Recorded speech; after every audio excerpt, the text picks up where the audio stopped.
ఇల్లు కట్టి చూడు పెళ్లి చేసి చూడు అని పెద్దోళ్ళు ఊకనే అనలేదు. ప్రతి ఒక్కరు ఓ గూడు ఉండాలి అని కోరుకుంటారు. అయితే రెక్కాడితే గాని డొక్కాడని పేదోళ్లకు ఇల్లు కట్టుకున్నాడు అంటే అయ్యే పనేనా?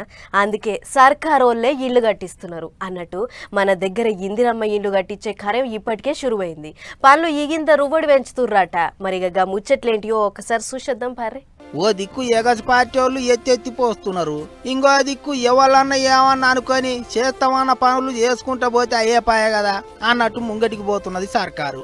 తెలంగాణలో తొలతమల్క ఇందిరమ్మ ఇండ్లు కట్టించే కార్యం రువ్వడి పెంచుతాండ్రు. సొంత జాగా ఉన్నోళ్ళందరూ మార్చి 10వ తారీఖు కల్లా ఇంటి పనులు చాలు చేసేటట్టు చూడాలని ఆఫీసర్లకు ఆర్డర్లు పోయినాయట. ఇండ్లు వచ్చిన వాళ్ళంతా బునాదులు తీసి బేస్మెంట్ వేసుకుంటే తొలత ₹1,00,000 విడుదల చేస్తాం అంటున్నారట సర్కారు వాళ్ళు.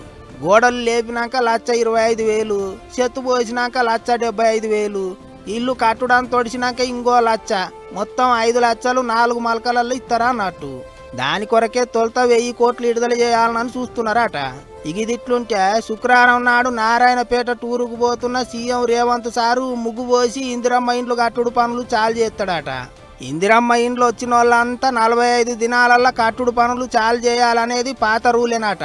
ఇప్పటికే ఇంటి పట్టాలు వచ్చిన వాళ్ళందరికీ పనులు సురువు చేయనికే మార్చి 10తోని గడువు ముగుస్తుంది. అందుకే ఆలోపు బునాదులు తీయాలి, బేస్మెంట్ వేసుకోవాలి అని చెప్తున్నారు ఆఫీసర్లు. ముందైతే పబ్లిక్ పనులు చాలు చేసుకుంటే అది చూసి సర్కారు వాళ్ళు పైసలు ఇస్తారా అన్నట్టు. ఇంకో ముచ్చటేంటిదంటే ఇండ్ల కొరకు అర్జీలు పెట్టుకున్న వాళ్ళు ఎవ్వారం యాందాకొచ్చిందో తెలుసుకొని ఇంకే ఇందిరమ్మ ఇండ్ల వెబ్సైట్ తీసుకొచ్చిండ్రట. అందులో మన అప్లికేషన్ నెంబరు, ఆధార్ నెంబరు కొడితే ఏమైంది ఏ కథ మొత్తం తెలుస్తుందట. ఆఫీసర్లు చక్కగా పని చేయకపోతే కూడా అందులోనే ఫిర్యాదు కూడా చేయొచ్చట.